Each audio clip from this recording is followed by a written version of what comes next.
Oke, Bismillah. Assalamualaikum warahmatullahi wabarakatuh. Waalaikumsalam warahmatullahi wabarakatuh. Sekarang Hari ini masih kita bahas akan reproduksi. membahas lanjutan dari sistem reproduksi kemarin. Sistem imun Kakak dibahas. akan- Gitu. Iya, sistem imun dan sistem reproduksi. Tapi kita lanjutkan sistem reproduksi yang kemarin ya. Kurang sedikit soalnya.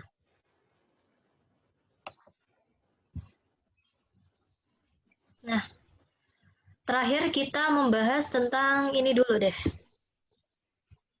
Perencanaan kehamilan. Ya, yang dari video itu.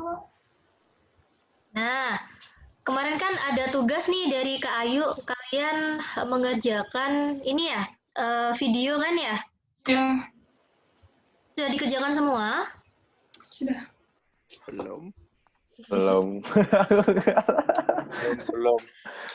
Videonya bisa kalian lihat di grup kelas 11 ya. Kalau yang belum ngerjain, kakak masih nunggu sampai hari ini. Silakan dikerjakan, lalu bisa dikirim ke email atau WA aja, gitu ya. Mana di mana? Tapi tulisanku jelek, Kak. Nggak apa-apa ya, Kak? Nggak apa-apa.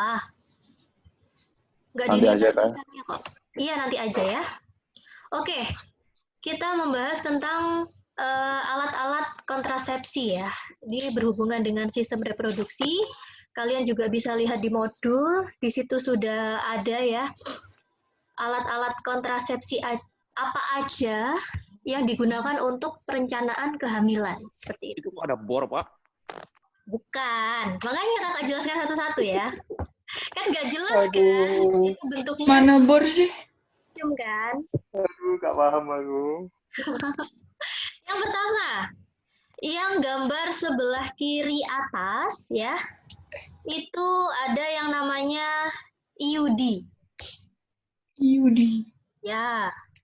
Nah, itu adalah KB yang dipasang di dalam rahim yang berfungsi untuk menghalangi sperma agar tidak bisa masuk ke tuba falopi. Seperti itu. Ya. Jadi bentuknya itu seperti T gini, ya. Dipasang masuk ke dalam rahim. Nah, nantinya karena ada alat seperti T ini, sperma tidak bisa masuk ke tuba falopi, tidak bisa ketemu ovum. Seperti itu.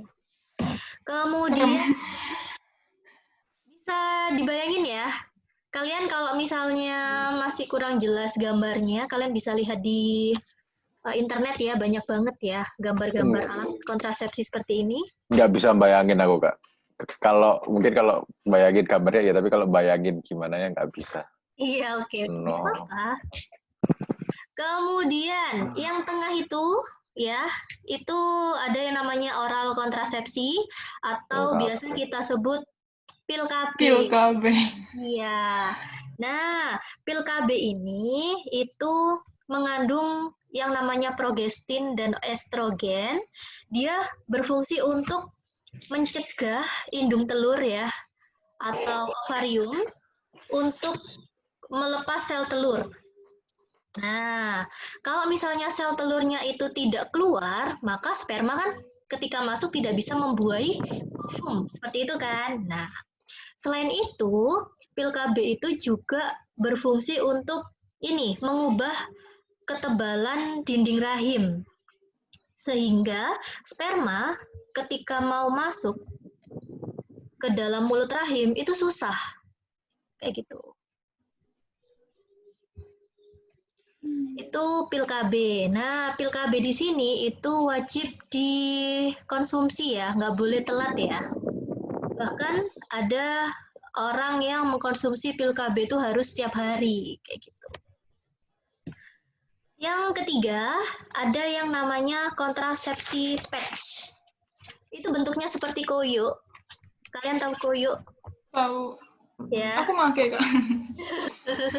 Nah, tapi bedanya koyo ini ya, patch ini dia itu mengandung progestin dan estrogen sama seperti pil KB.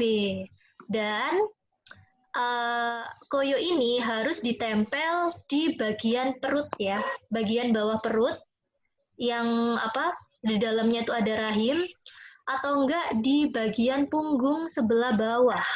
Dan harus ditempel selama 1 minggu. Seperti itu. Bisa gitu ya, Kak? Ya? Jadi progestin dan estrogennya itu diserap lewat kulit, lewat pori-pori kulit. Bisa ya? Koyoknya Iya. itu enggak. Itu kehebatan teknologi. Setelah 1 minggu koyoknya hilang. Kenapa? Setelah 1 minggu koyoknya hilang diserap. lah. Iya. Enggak, jadi cuman kandungannya. Cuman kandungannya yang diserap, bukan koyonya nanti langsung jadi hilang gitu ya seminggu ya. Oh, manjir. Kayak nih hilang. Kalau nggak lengket gitu gimana Kak? Belum seminggu itu sudah nggak lengket. Nah, itu kelemahannya. Kelemahan dari alat kontrasepsi ini. Jadi semua alat kontrasepsi itu kan ada kelebihan dan kekurangannya masing-masing ya. Nah, salah satunya kalau yang model koyo ini, kita kan punya yang namanya kelenjar keringat kan ya. Nah, koyo ini kan pastinya hilang ketika produksi keringat kita berlebih, jadinya nggak lengket lagi. Nah, itu salah satu kelemahannya. Kayak gitu. Kemudian, yang bawah ada yang namanya injeksi ya, suntik. Suntik pil KB. Ini lebih simpel ya, jadi nanti progestin dan estrogennya disuntik secara berkala. Lalu yang tengah itu ada yang namanya kondom. Kondom itu ada 2. Ada untuk pria dan ada untuk wanita. Nah, bisa dilihat ya seperti itu ya bentuknya ya. Nggak usah dijelasin lagi. Kalau yang di pria itu dipasang di penis. Kalau yang wanita itu dipasang di vagina. Seperti itu. Lalu ada yang namanya ini natural family planning atau KB alami. Nah, kita kemarin sudah belajar ya gimana caranya menghitung masa kesuburan pada wanita. Gitu. Nah, itu bisa di planning nih bagi orang-orang yang mau merencanakan kehamilan. Jadi, misalnya nih nggak mau hamil dulu, bisa dilakukan setelah menstruasi seperti itu tuh. Jadi setelah masa kering, nah kemudian ada juga nih namanya vaginal ring atau cincin vagina. Cincin vagina itu dimasukkan ke dalam vagina dan dibiarkan selama 3 minggu. Fungsinya agar kandungan yang ada di cincin vagina itu meresap ke dalam rahim. Kandungannya sama, yaitu progestin dan estrogen. Lalu yang terakhir, sebelah kanan bawah, itu ada Diafragma. bukan diafragma, itu diapgraf ya. Itu seperti topi kecil bentuknya, jadi dia itu berbahan silikon. Kayak anunya Tupperware. Dia berbahan silikon yang berfungsi untuk menutup mulut rahim agar sperma tidak bisa masuk. Seperti itu. Ini semua kok kedengarannya serem-serem ya. Kandungan-kandungannya. Iya. Nah, selain ini juga ada beberapa nih, ada perencanaan kehamilan yang sifatnya itu permanen ya. Salah satunya ada yang namanya vasektomi. Vasektomi itu adalah pemotongan vas deferens pada pria sehingga sperma itu bisa keluar tapi dalam kondisi yang tidak matang seperti itu. Jadi baru keluar langsung mata gitu. Ya. Terus ada juga tubektomi, ini pada wanita ya, yaitu pemotongan tuba falopi.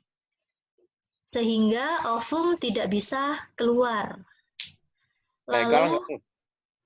kenapa? Legal nggak itu? Iya, legal. Permanen berarti ya, Kak ya? Iya, permanen sifatnya.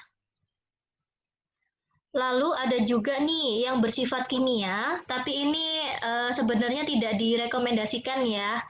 Ada yang namanya spermisida. Spermisida itu adalah alat ya, seperti Membunuh sperma. Seperti iya benar, dia pembunuh sperma ya, yang dioleskan di vagina. Seperti itu. Itu aman tak, Kak? Itu Kalau yang tidak direkomendasikan. Karena Legal kan berbahan kimia. Legal tidak? Legal tapi tidak direkomendasikan oleh dokter ya, sepertinya. Jadi alat kontrasepsi itu sifatnya pilihan adik-adik, jadi tergantung setiap individu masing-masing yang bisa menentukan bahaya atau tidaknya, kayak gitu. Hari ini aku kedatangan banyak banget. Oke, selanjutnya kita bahas tentang penyakit pada sistem reproduksi. Oh ya, hari ini kita akan membahas 2 bab ya. Kita lanjutkan sistem reproduksi sampai selesai. Kemudian yang kedua kita membahas tentang sistem imun. Ya, jadi hari ini adalah pertemuan biologi yang terakhir. Nanti tanggal 4 Juni kalian sudah UAS genap. Untuk info UAS, jadwal, kemudian info libur hari raya, sudah kakak share di grup orang tua masing-masing. Oke, kita bahas penyakit pada sistem reproduksi. Yang pertama ada yang namanya gonorea atau kencing nanah yang disebabkan oleh bakteri dan selalu ditularkan lewat hubungan seksual. Apalagi hubungan seksual yang selalu berganti-ganti ya, itu rentan sekali untuk penularan penyakit pada sistem reproduksi, penyakit menular. Nah, sengaja di sini kakak nggak menampilkan gambarnya ya, kalian bisa lihat sendiri di Google ya, karena gambarnya itu rata-rata bikin ini ya, bikin apa ya, kan pokoknya gambarnya. Oke, akibat dari penyakit ini itu bisa menyebabkan kemandulan salah satunya, dan tanda serta gejalanya adalah terdapat nanah. Kalian tahu nanah? Yang berwarna kuning. Kuning, keputihan. Nah, itu terdapat pada ujung saluran kencing. Gitu. Jadi ini menginfeksi penis pada pria. Itu yang pertama. Lalu ada juga penyakit sifilis. Penyakit sifilis ini penyebabnya juga bakteri, tapi beda ya nama bakterinya daripada yang tadi. Juga ditularkan melalui hubungan seks. Nah, sifilis ini bisa juga menginfeksi macam-macam organ ya, seperti organ reproduksi, kemudian mulut bahkan, lalu bisa sampai ke hati, susunan syaraf, dan otak. Kalau bakterinya sudah menyebar, seperti itu. Bisa menimbulkan kegilaan. Kenapa kok kegilaan? Bisa menimbulkan kegilaan. Kenapa kok seperti itu? Aku nanya. Enggak. Walah.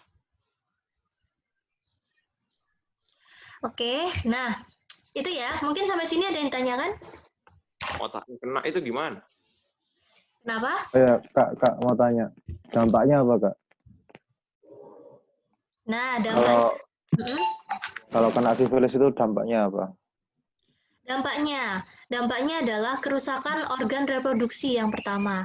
Karena ini kan bakteri ya, bakteri yang ditularkan lewat hubungan seks. Apalagi free sex ya, yang selalu bergonta-ganti pasangan. Kemudian juga dia itu bisa menular lewat oral seks, kemudian homoseksual. Nah, itu sangat sekali rentan terkena penyakit ini, kayak gitu. Jadi, akibatnya adalah kerusakan organ. Kerusakan organnya seperti apa? Salah satunya yang ada di gambar ini. Nah, ini kan mulut ya. Kenapa tuh mulut? Bibir ya, dia menginfeksi bibir dulu, kemudian bisa masuk ke dalam mulut. Nah, ciri-cirinya adalah, atau gejalanya adalah seperti radang, kemudian keluar seperti cairan ya, cairan seperti nanah di area mulut atau area bibir, seperti itu. Bisa Sama. sembuh. Kalau di organ reproduksi juga sama seperti itu.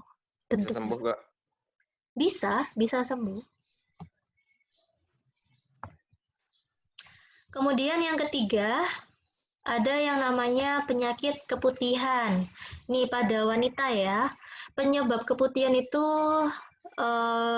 karena jamur dan protozoa serta bakteri atau virus. Nah, wanita yang selalu keputihan itu karena tidak bisa menjaga kebersihan organ reproduksi. Karena organ reproduksi wanita itu nggak bisa dalam kondisi yang lembab. Ya, misalnya nih ketika kita buang air kecil, nah itu harus dijaga kebersihannya. Nggak boleh nih celana dalam itu dalam kondisi yang lembab. Karena dalam kondisi yang lembab, jamur, protozoa itu suka hidup di situ. Kayak gitu. Nah, keputihan juga dibedakan menjadi dua. Ada keputihan yang normal, ada keputihan yang abnormal.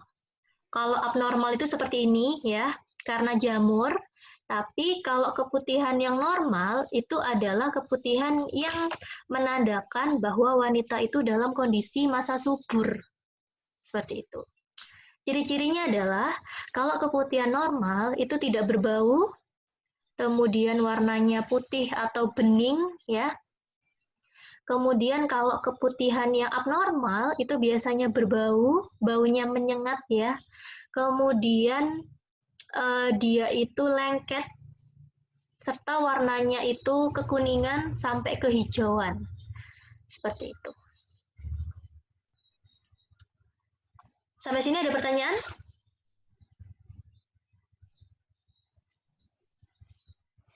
Kita lanjut. Ya. Penyakit selanjutnya yaitu yang disebabkan oleh virus HIV ya. Nah, penyakit AIDS ini ya mengakibatkan hilangnya kekebalan tubuh. Jadi menyerang sistem imun yang ada di dalam tubuh. Nah, penyakit ini nanti akan berhubungan dengan materi kita selanjutnya, yaitu sistem imun. Nah, kira-kira nih, apa aja sih yang bisa menyebabkan penyakit yang disebabkan virus HIV ini menular? Ya tadi seks bebas, terus penggunaan jarum suntik yang nggak sekali apa sih? Pokoknya jarum suntik yang digunakan bergantian itu juga bisa. Yang nggak steril ya. Nah, apa lagi ya? Nah, jadi penyakit HIV ini ditularkan lewat yang disebutkan Bisma tadi. Kemudian selain itu bisa juga ditularkan lewat ini loh, Dek. Kamu tahu alat suntik tato? Suntik tato.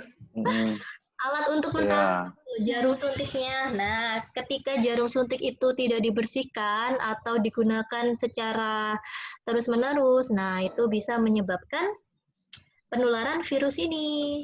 Gitu. Jadi kalau ada yang bilang penyakit HIV itu ditularkan lewat berjabat tangan, kemudian berpelukan, itu nggak benar ya, karena ini harus ada kontak dengan lendir maupun darah, itu baru tertular. Kesentuh sedikit aja langsung kena? Enggak kena. Sentuh cairan dikit aja gitu?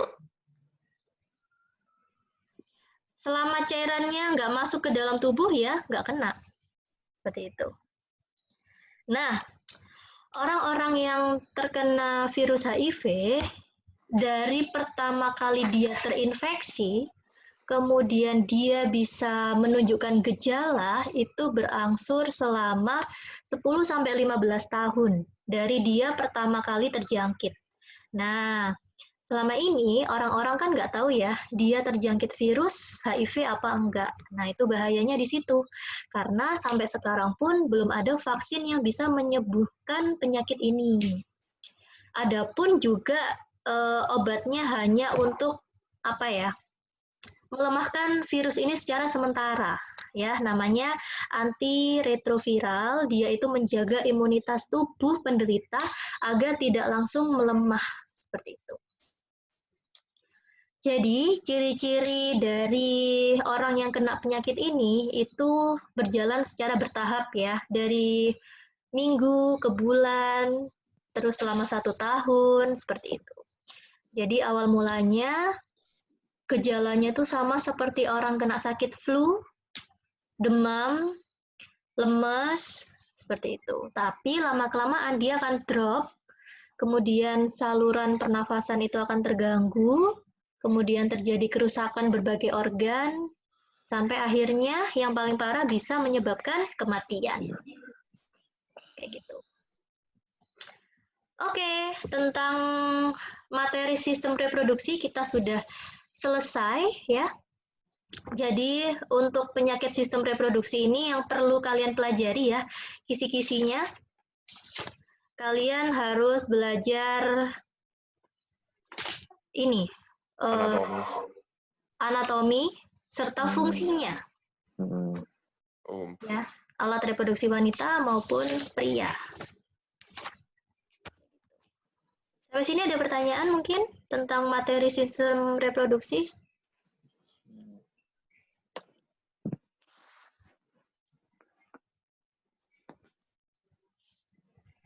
Nggak ada? Kita lanjut ke materi selanjutnya ya.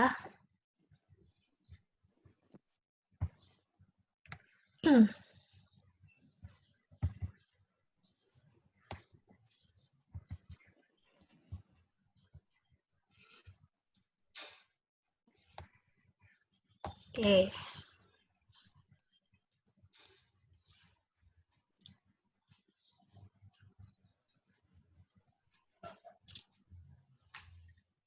Oh iya, nanti untuk UAS genapnya itu akan dilaksanakan secara online di rumah masing-masing, tapi dengan teknis seperti ini. Jadi kalian diwajibkan mengerjakan lewat laptop. Kalau misalnya nggak punya laptop, bisa pakai HP. Ya. Nah, kemudian kalian harus menyediakan gadget satu lagi untuk pemantauan kita lewat Zoom. Jadi, bisa kalian bayangin ya, laptop untuk mengerjakan e-learning. Kemudian nanti sediakan HP untuk connect dengan Zoom sebagai pengawasan dari kakak-kakak. Kayak gitu. Kalau misalnya nggak ada laptop, jadinya harus pakai 2 gadget atau pakai 2 HP. Kalau dua-duanya laptop. Boleh? Sombong. Aduh.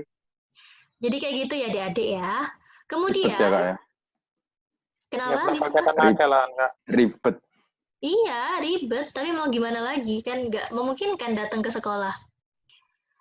Terus, selain itu, nanti kalian wajib mengaktifkan video. Full, Kak.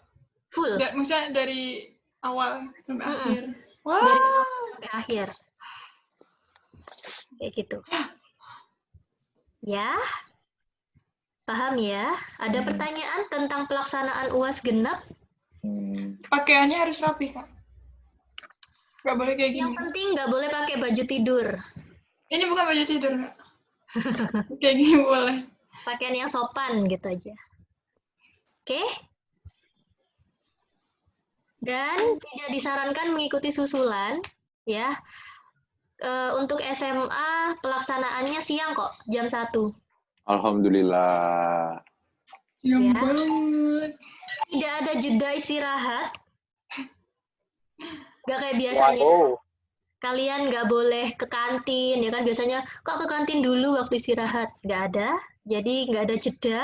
Waktunya jam untuk pelajaran pertama ya, jam 1 sampai jam berapa ya kemarin waktunya?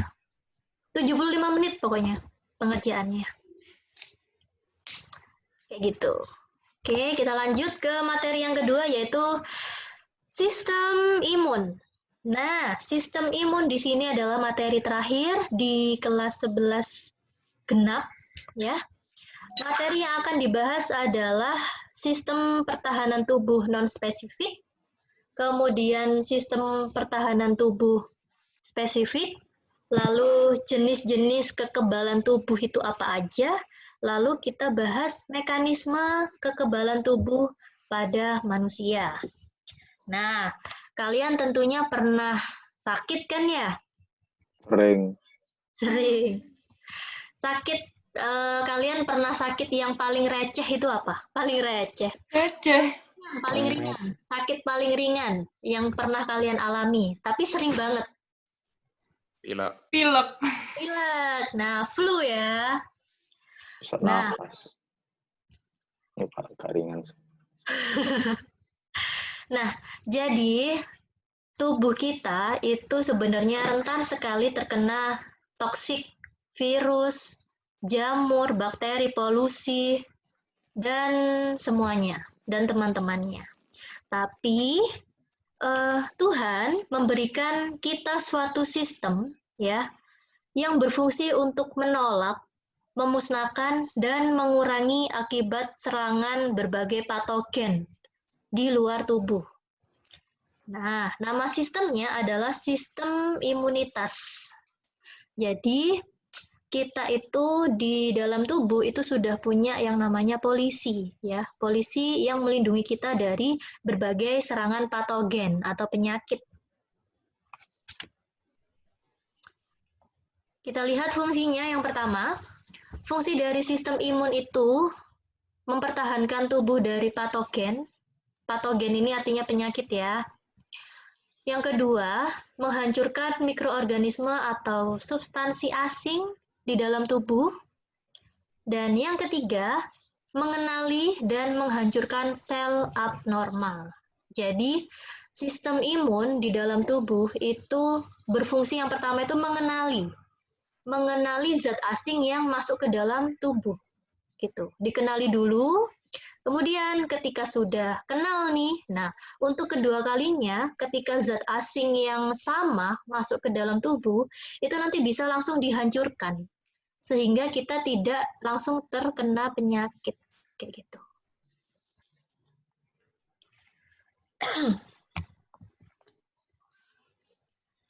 Kita bahas yang pertama, yaitu pertahanan tubuh secara alami. Pertahanan tubuh secara alami ini ada 4 ya. Yang pertama ada pertahanan fisik. Pertahanan fisik ini kira-kira dipimpin oleh siapa? Dipimpin. Kulit. Kulit, benar. Jadi semua benda asing yang mau masuk ke dalam tubuh ya, itu biasanya masuk ke dalam kulit terlebih dahulu. Nah, kulit ini memberi penghalang fisik agar patogen itu tidak bisa masuk ke dalam tubuh. Ya, contoh zat yang penghambat patogen agar tidak bisa berkembang di dalam tubuh itu misalnya air mata. Air mata itu kan diproduksi oleh kelenjar lakrimal. Nah, dia itu berfungsi untuk melarutkan mikroorganisme penyebab iritasi mata. Nah, kita ini ya berarti orang-orang yang sering nangis ini justru bagus banget ya, karena dia membersihkan mata biar nggak kena bakteri. Jadi kalau kalian lagi nangis nggak apa-apa, kan nggak harus sedih ya tandanya kalau nangis. Betul. Itu membersihkan air mata, membersihkan mata dari berbagai zat asing. Kemudian selain air mata juga ada sebum. Apa nih artinya sebum? Minyak. Minyak tuh, pasti tahu nih dunia Perskincarean. Nah, minyak ini itu pertahanan tubuh secara alami diproduksi oleh kelenjar sebaceous. Nah, dia berfungsi sebagai antimikroba. Terutama nih, misalnya nih di muka ya. Muka kita terpapar berbagai debu, berbagai polusi. Nah, di dalam kulit muka kita itu ada yang namanya kelenjar minyak. dia mengeluarkan minyak, kemudian dia berfungsi sebagai antimikroba, melarutkan atau mencegah berbagai macam zat asing yang masuk ke dalam muka, seperti itu. Lalu ada juga yang namanya mukus, ya. Mukus ini adalah cairan lendir yang ada di saluran pernafasan yang berfungsi untuk menangkap patogen dari udara. Nah, mukus ini biasanya bisa kita keluarkan atau yang biasa kita sebut dahak. Ya, tuh. Sampai sini ada pertanyaan? Nggak ada ya. Ini yang nggak masuk siapa, Dek? Itu rumahnya pemadaman listrik. Oh, iya. oke. Tadi pas tengah-tengah PKN disconnect Rido. Oh, iya, iya, iya. Abdal kok hilang? Abdul nggak join? Nggak ada Abdul. Atta juga. Tadi ada. Nah ya serem Kak kalau misalnya besok lagi ujian terus tahu-tahu mati lampu. Nah, itu ya. Ya itu emang kelemahannya kalau ujian online seperti ini. Ya kan mau gimana lagi, Kak? Iya.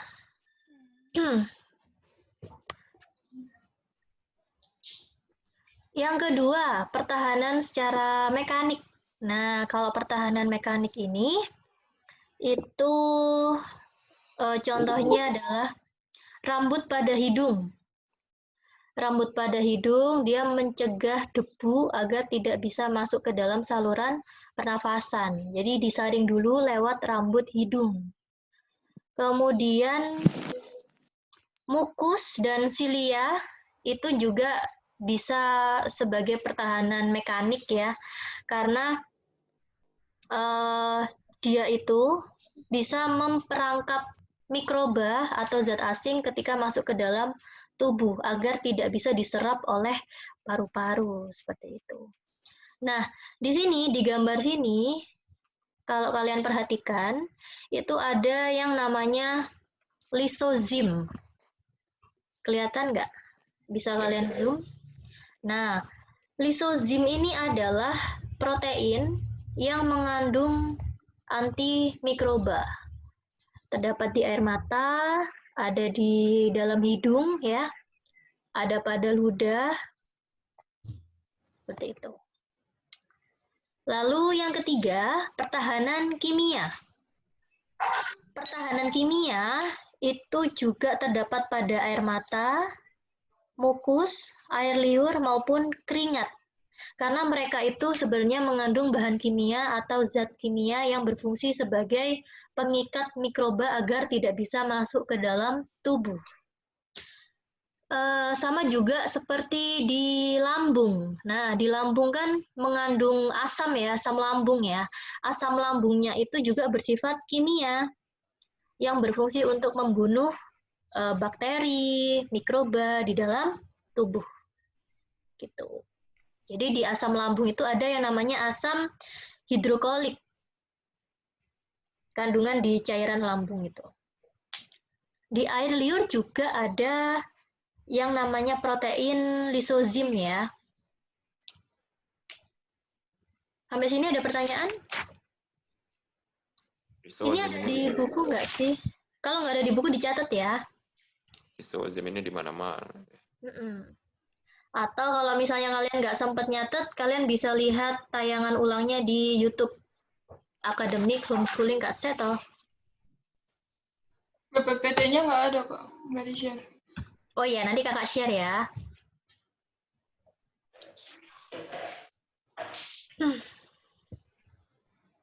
Sebentar, Dek.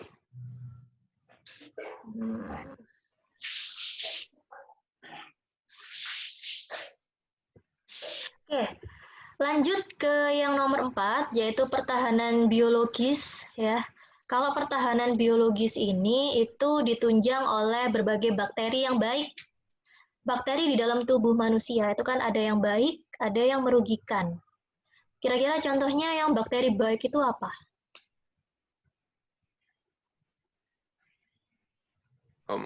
Ada di kemasan Yakult. Tertulis di sini. Oke. Yang E. coli itu tuh. E. coli ada di usus besar. Nah, beberapa bakteri ya, Lactobacillus itu juga bisa menjaga imunitas manusia. Nah, kakak kasih contoh nih. Kalian pernah makan kimchi? Pernah, tapi nggak enak. Apaan tuh? Kimchi itu fermentasi apa ya? Sawi putih yang dikasih bumbu tradisional Korea gitu. Fermentasi. Berarti beralkohol. Enggak beralkohol.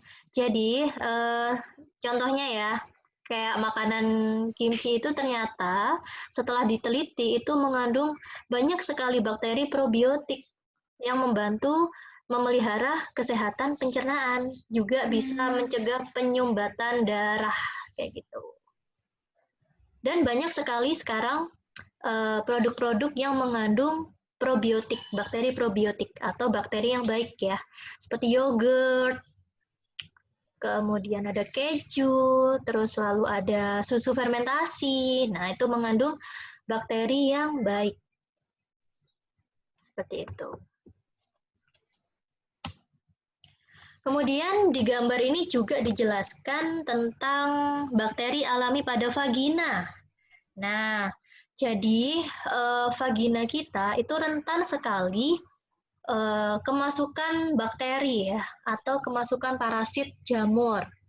Nah, maka dari itu ada yang namanya bakteri alami pada vagina yang menyebabkan vagina itu baunya khas. Nah, itu adalah efek dari bakteri alami yang ada di vagina. Gitu.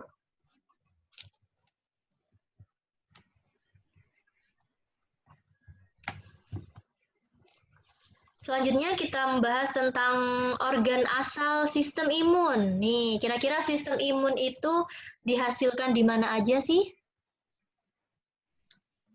Yang pertama, Sel darah putih. sistem imun kan salah satunya terkandung pada leukosit ya, atau sel darah putih. Nah, ini kita membahas tentang organ asalnya. Yang pertama ada sumsum tulang. Yang kedua ada timus. Nih, timus. Timus itu ada di bagian rongga dada atas. Nah, organ kecil yang terletak di rongga dada atas. Lalu juga ada limpa. Limpa itu di sebelah kiri atas perut. Di sebelah kiri di atasnya perut. Bisa kalian raba nggak sih? Nah, limpa di sini ya, organ-organ di sini itu fungsinya adalah penghasil limfosit sebagai antibakteri.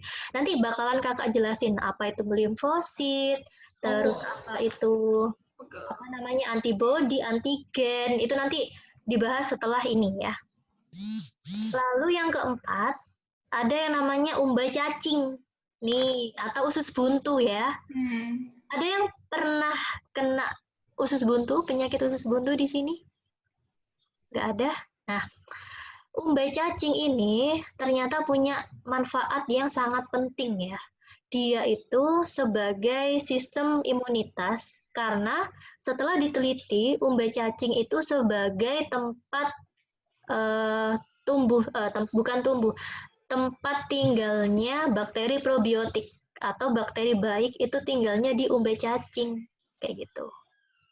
Jadi dia berfungsi sebagai organ sistem imunitas. Lalu ada tonsil atau amandel ya. Tonsil ini terletak di sebelah kanan dan kiri ya, di bagian belakang dinding lidah. Kalian pernah ngaca kan? Ya iyalah, Kak, pernah ngaca. Kalian pernah lihat bagian dalam mulut? Itu ada yang namanya ini, uvula. Ya. Dia yang bentuknya kayak gini loh. Itu kayak yang ada di gambar. Nah, itu namanya uvula. Nah, sebelah kanan dan kirinya uvula itu yang disebut tonsil. atau amandel. Itu. Ya. Jelas nggak? Jelas. Buat apa itu? Amandel atau tonsil di sini sebagai indikator pertama untuk menangkap bakteri atau virus. Terutama pada anak-anak. Anak-anak itu kan dia masih berkembang ya, seluruh organnya ya. Dari sumsum, timus, limfa itu kan masih berkembang, sehingga kerja dalam ini sistem imunitas itu kan masih belum bekerja secara maksimal. Sehingga yang berfungsi sebagai penangkap bakteri itu adalah si tonsil ini atau si amandel ini. Makanya anak kecil itu sering banget kan kena penyakit amandel. Jadi amandelnya atau tonsilnya itu membengkak. Kayak gitu. Nah, kira-kira nih penyakit amandel itu disebabkan oleh apa? Bakteri. Bakteri. Selain itu, Virus juga nggak? bisa jadi. Parasit. Nah, rata-rata orang dewasa juga bisa loh kena penyakit amandel. Biasanya itu terjadi karena pola makan yang tidak sehat ya, suka makan gorengan, suka jajan di luar, yang kita nggak tahu kandungannya itu seperti apa, kayak gitu. Kalau misalnya udah parah, maka tonsil ini ketika tonsil meradang itu akan melebar dia. Ketika melebar, maka dia itu akan menghambat makanan yang masuk mau ke dalam tenggorokan, kayak gitu. Jadi harus dioperasi kalau udah kena tonsil.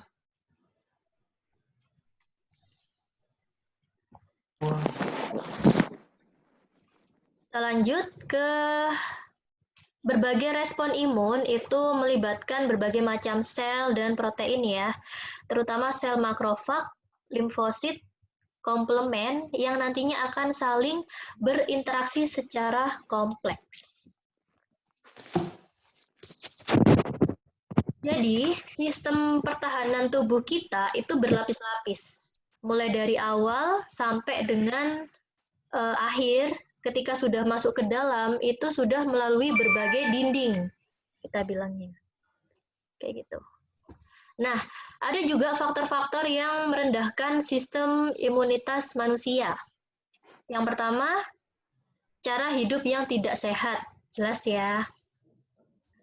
Kekurangan zat makanan atau kekurangan gizi, lalu karena polusi atau pencemaran udara alam sekitar, kemudian ketika kita letih ya, ketika kita lagi drop, kemudian kita lagi stres, itu sangat memicu sistem imun melemah, sehingga kita mudah sekali kena penyakit. Contohnya nih, penyakit flu ya, virus flu itu tidak bisa mati. Jadi virus flu itu masih ada di dalam tubuh kita.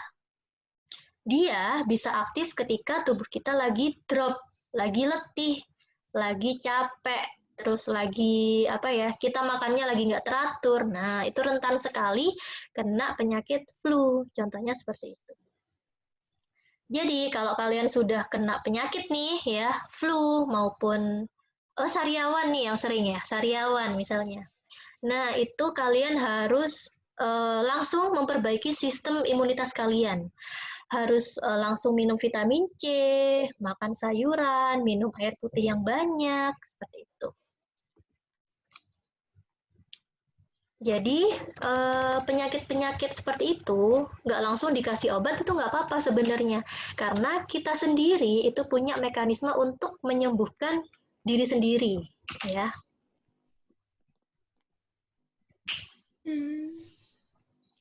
Nah, sekarang kita ke macam-macam respon imunitas. Ini jam-jam krusial ya, jam 12 ya. Ini tambah belum tidur, Kak. Kak bisa fokus aku, Kak. Katanya Bisma cuma segaris doang. banyak hal yang harus dilakukan. Bukannya emang cuma segaris ya juga biasanya, Kak. Oke. Nah, Bisma nih harus belajar memperbaiki siklus tidurnya ya, biar nggak terbalik ya. Kebiasaan nih ya. Kok tahu sih? Kok kamu yang tahu, Riz? Udah aku ya gitu Kak. Saya bilang siang malah tidur Kak. Oh Mantuk ya. gitu. Oh, oke. Tapi kalau malam malah ngegame ya? Malam kadang ngabisin paketan malam Kak. Lumayan. Oh, nah itu. Nonton, Kak, biasanya Kak aku, Kak. Nonton, Kak. Oke. 12 sampai sahur Kak. Kok bisa ya? Itu karena kebiasaan sih mungkin kalian ya. Tuh, kebiasaan yang susah nih. Harus dilatih. Nanti kalau udah masuk sekolah nih yang bahaya nih, kalian bisa-bisa sering nggak masuk karena tidur pagi. Enggak sih, Kak. Kalau sudah sekolah kayaknya nggak bisa tidur malam. Kayaknya. Oke. Pikiran soalnya. Ya kalau di rumah terus itu, di rumah terus itu kadang-kadang juga pagi meskipun bangun, akhirnya juga tidur lagi, Kak. Soalnya Oke. bingung Kak mau ngapain Mau Kak. ngapain, iya bener. Bingung mau ngapain. Gitu ya. Udah terbaik ya tidur. Aduh. Ini Afdal kemana ini? Biasanya ikut loh. Tidur ini jangan-jangan. Iya Kak, tadi pas itu udah ngantuk-ngantuk. Oke, kita membahas tentang macam respon imunitas. Yaitu ada dua, ada non-spesifik sama spesifik. Kalau non-spesifik itu sifatnya alami, ya. Jadi alami itu artinya alami ya dari tubuh kita sendiri, gitu. Nah, kalian bisa lihat di modul ya, itu di situ sudah ada pertahanan tubuh non-spesifik. Nah, ini penjelasannya. Sistem imun non-spesifik yaitu sistem pertahanan yang sudah ada. Nah, ini masih bersifat ringan kalau non-spesifik. Yang pertama, ada yang namanya inflamasi atau pembengkakan. Tubuh kalian bengkak, salah satunya itu kan di kulit ya. Itu terjadi ketika apa misalnya? Bengkak. Terbentur lah. Ketika Cedera. terbentur, Iya. cedera, digigit nyamuk, Iya. ya kan? Nah, Digigit nyamuk itu dihitung bengkak tuh. iya, bikin Inflamasi. bentol. Sakit gigi. Nah, sakit gigi. Nah, inflamasi itu adalah respon tubuh secara alami, ya. Dia itu membengkak di satu titik dengan Biar tujuan untuk mencegah penyebaran infeksi ke jaringan yang lain. Seperti itu. Jadi itu respon alami ya, agar benda asing yang sudah masuk itu terperangkap di satu titik sehingga tidak menyebar ke seluruh jaringan yang lain. Seperti itu. Yang kedua ada fagositosis ya, fagosit, yaitu mekanisme pertahanan yang dilakukan oleh sel fagosit dengan cara mencerna mikroorganisme asing yang masuk ke dalam tubuh. Nah, jadi contohnya gini, kalian ketika sakit ya, kemudian respon tubuh kalian itu akan demam misalnya. Ketika flu kan ketika kalian flu biasanya kan demam. Demam itu adalah respon alami yang terjadi di dalam tubuh, yaitu leukosit kita, ya, sel darah putih kita itu melepaskan senyawa pirogen namanya. Senyawa pirogen ini itu meningkatkan suhu tubuh karena proses respon sistemik yang dihasilkan mikroorganisme, sehingga mikroorganisme itu tidak dapat masuk lagi ke dalam jaringan tubuh yang bagian dalam. Gitu. Yang ketiga, ada yang namanya protein antimikroba ya.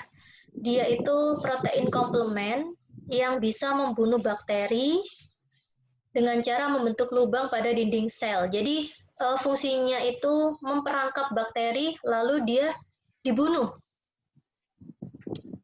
Kemudian mencegah replikasi virus sehingga virus itu tidak dapat berkembang di dalam tubuh. Kayak gitu. Lalu ada juga yang namanya sel NK atau natural killer. Dia juga bisa membunuh sel-sel tumor tanpa melakukan pengenalan. Kayak gitu. Soalnya udah kenal.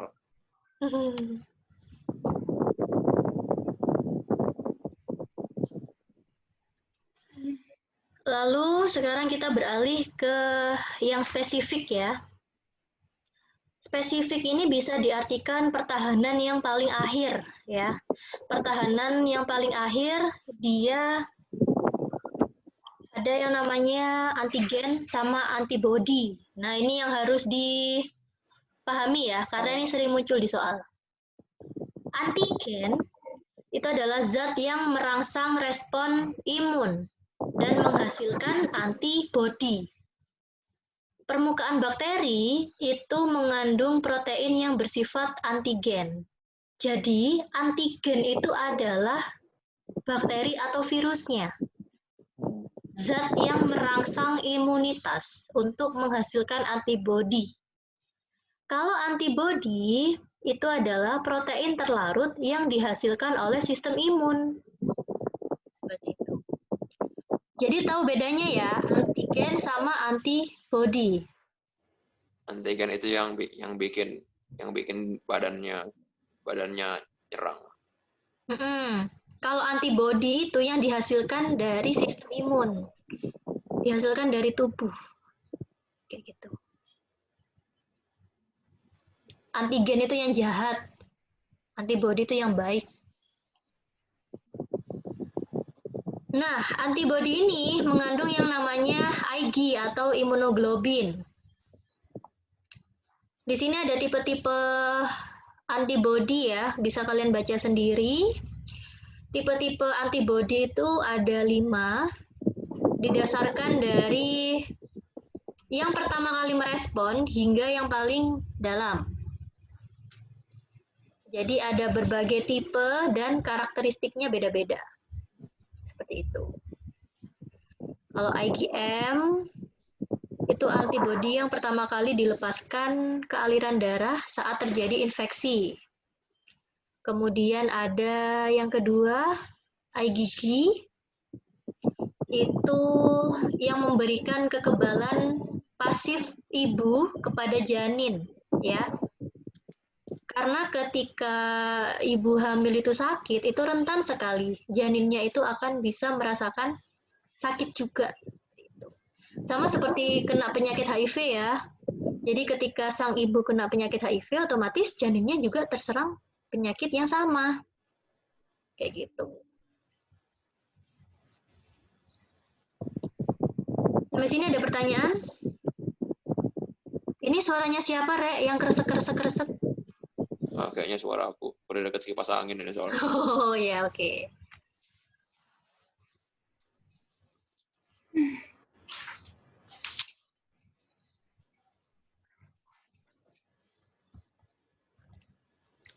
Nah, selanjutnya pertahanan spesifik.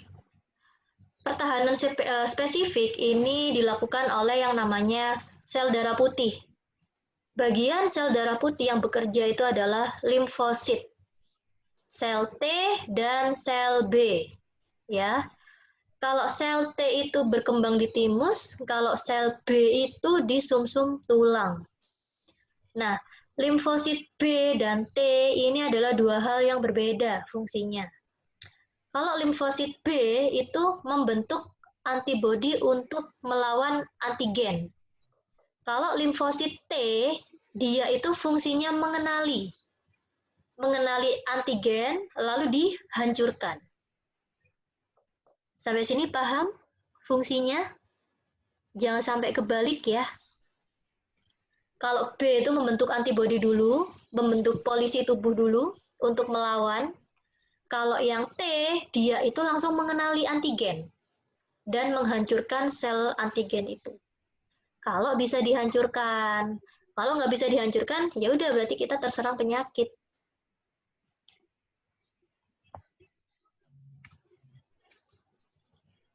Nah, kita lanjut ke jenis-jenis imun, jenis sistem pertahanan tubuh ya. Ada yang alami, ada yang aktif, ada yang pasif. Kalau aktif itu juga ada dua, ada aktif alami sama aktif buatan. Kalau aktif itu terjadi kontak langsung dengan patogen, sehingga tubuh bisa menghasilkan antibodi. Aktif alami, ya, kontak langsung dengan virusnya. Kemudian kalau aktif buatan itu contohnya adalah vaksin, pemberian vaksin. Kalian pernah disuntik vaksin kan ya? Pernah vaksinasi? Waktu kecil dulu? Pernah. Vaksin apa contohnya? Apa ya? Yang penting Itu loh, bukan Kak. campak. Bukan campak. Campak udah lewat. Polio, biasa. Polio ya, polio. Iya, polio iya. Terus TBC, TBC, hepatitis. hepatitis. Nah, itu vaksin yang normal ya diberikan kepada anak-anak ya. Nah, vaksin ini itu berisi patogen atau virus yang sudah dilemahkan, kemudian dimasukkan ke dalam tubuh. Nah, kok virusnya malah dimasukkan ke dalam tubuh? Apa kita nggak kena virus? Kenapa kira-kira? Biar itu. Biar apa kenal. namanya? Biar kenal kan ya, karena kalau nggak kenal ya nggak sayang, kayak gitu kan Riz ya? Bukan dong. Bukan gitu konsepnya. Biar kebal. Biar sistem imunnya kebal. Biar kebal.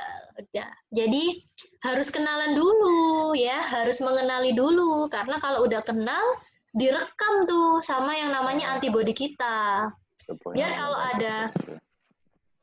kalau ada virus yang sama, itu langsung bisa dihancurkan, bisa dicegah, kayak gitu.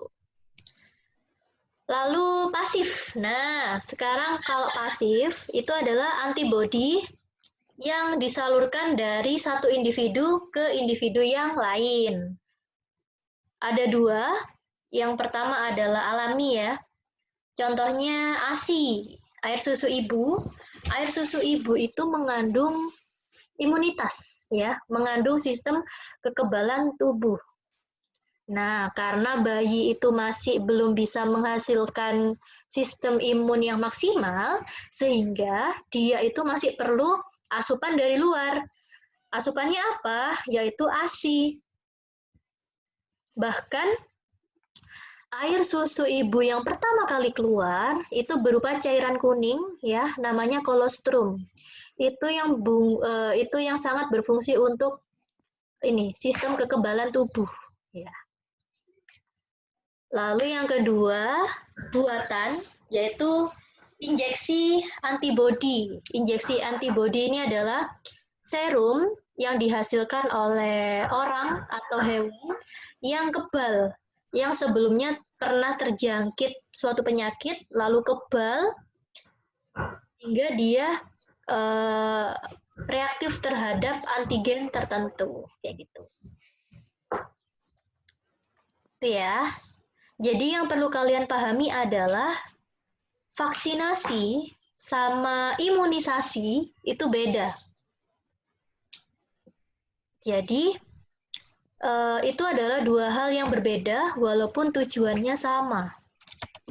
Kalau vaksinasi itu adalah proses pemberian vaksin secara suntik atau tetes. Itu namanya vaksinasi, ya. Yang fungsinya untuk meningkatkan respon dari antibodi. Kalau imunisasi? Kalau imunisasi itu adalah proses dalam tubuh agar seseorang punya kekebalan. Jadi prosesnya, ya.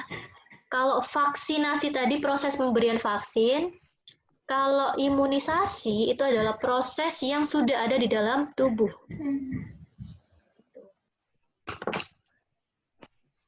Tapi kita sering ya nyebutnya, oh ini imunisasi. Imunisasi. Iya.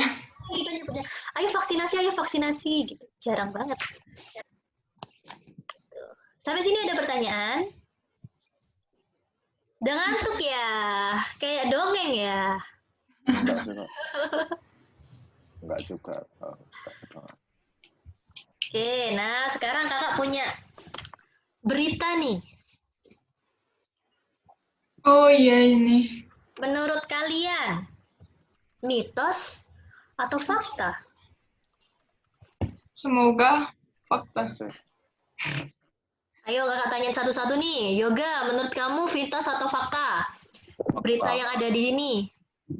Bukan tidak Nggak bisa, tapi tidak tidak mudah lah, Kak. Tidak mudah terjadi. Tidak mudah terjadi, oke. Soalnya kan kalau udah kena sekali kan berarti kan tubuhnya udah kayak mengenal anunya, jadi membentuk antibodi. Setuju. Sehingga bila ada apa? Cacar itu apa? Virus apa bakteri? Apa? Bakteri. Bakteri atau virus? Cacar air itu virus apa bakteri? Bakteri. Virus. Bila virusnya udah masuk lagi ya udah virusnya nggak bisa. Oke, yang lain? Melok aja. Ya gitulah. Yang lain setuju gitu. Soalnya aku udah pernah kan. Terus waktu itu deket-deket sama yang Curhat. terjangkit itu Nggak sehat-sehat aja. masalah. Ya. Nggak masalah ya. Tapi kalau udah kena yang kayak HIV gitu, bisa rentan kena ini lagi nggak sih? Kenapa? Kalau udah kena penyakit yang model HIV gitu, bisa kena lagi nggak sih? Kena Cacar. lagi, kena apa? Cacar. Iya. Nah, kita bahas ya. Kan apa? Menurunkan ketahanan. Jadi intinya, apakah bisa kena lagi atau enggak gitu kan ya. Nah, kita lihat konsepnya seperti ini. Jadi, cacar air itu kan disebabkan oleh virus varicella, ya. Virus di dalam tubuh kita itu kan tidak bisa mati, ya kan? Jadi dia itu hanya bisa kita anggaplah hanya bisa tertidur ya di dalam tubuh kita. Lebih tepatnya dia itu bisa tertidur atau mengkristal di serabut saraf manusia. Nah, sehingga dia itu bisa muncul kembali kayak gitu. Itu konsepnya. Nah, pada masa kecil kita kan sering banget toh tertular penyakit, terutama cacar air, ya kan? Misalnya teman sekelas kena cacar air, satu kelas kena cacar semua. Itu rentan banget seperti itu, terjadi seperti itu. Kalian waktu kena cacar air ketika masa kecil apa baru-baru ini? Pas kecil lah, pas SD. Pas SD. Ada yang akhir-akhir ini? Aku belum pernah malah. Oh ya, virus belum pernah, Fai? Belum. Oke, tapi dulu pernah ini. Oh, jangan sampai. Tapi dulu pernah vaksin. Mungkin kamu pernah vaksin cacar, campak. Oke. Jadi, konsepnya kan seperti itu ya, itu yang pertama. Yang kedua, ketika kita masa kecil itu sudah kena penyakit cacar air, maka tubuh kita itu sudah punya scan-scanan yang namanya virus virus cacar air ini, varicella ini. Nah, sehingga ketika kita terpapar virus yang sama, tubuh kita itu sudah merespon. Sehingga virus tidak dapat masuk ke dalam tubuh. Seperti itu. Tapi balik lagi, ketika tubuh kita lagi drop, ya, virus itu masih bisa masuk. Jadi kemungkinannya kita masih bisa kena virus yang sama. Kayak gitu.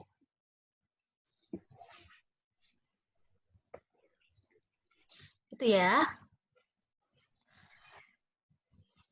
Jadi kalau kalian udah kena cacar air, kemudian selanjutnya kalian punya temen yang kena cacar air, tapi kalian biasa aja, berarti kondisi tubuh kalian lagi bagus. Kayak gitu. Ini jam berapa sih? 1:30, Kak. 1:30, oke. Ini adalah mekanisme ketika kena penyakit cacar ya. Kalian bisa lihat videonya.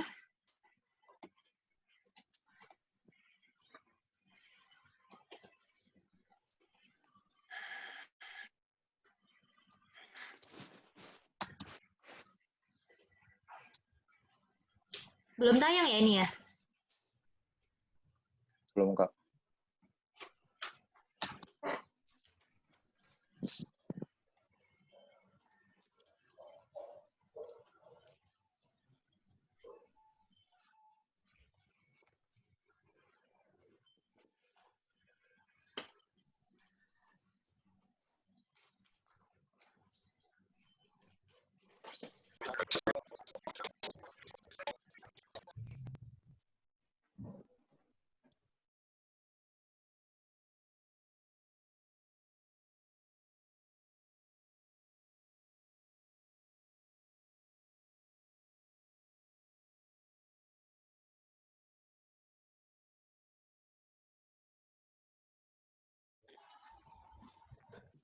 Oke, mohon maaf ya, ada kesalahan dalam video tadi. Jadi nanti kalian bisa lihat videonya langsung ya. Habis ini kakak bagikan PowerPoint-nya. Oke. Jadi itu tadi video tentang sekilas respon tubuh ketika menghadapi cacar air.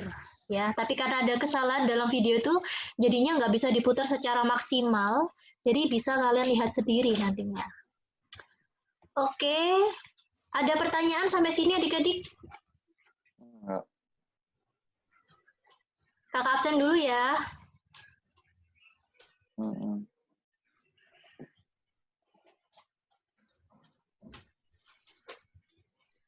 Oke. Hadir. Yang belum mengumpulkan tugas-tugas, langsung dikerjain dan dikumpulin ya. Ada 3. Porto, EduTrip, FC. Oh ya, Porto. FC apa? FC. Oh, udah Friday semua. class. Oh iya.